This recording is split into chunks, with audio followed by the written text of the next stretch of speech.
Yig'lon qishlog'idamiz. Juda ham chiroyli tog'lar, qorlar, havolari toza.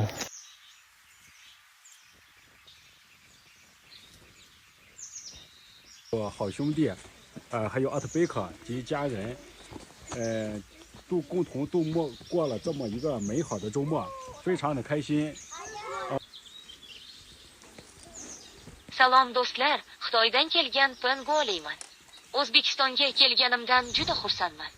Umid aka va boshqa yaxshi do'stlarim, shuningdek Otabek va uning oilasi bilan birga ajoyib dam olish kunlarini o'tkazdik.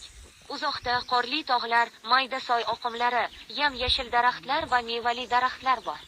Barchangiz shanba, yakshanba kunlarida bu yerga dam olishga kelishingizni istayman. Rahmat.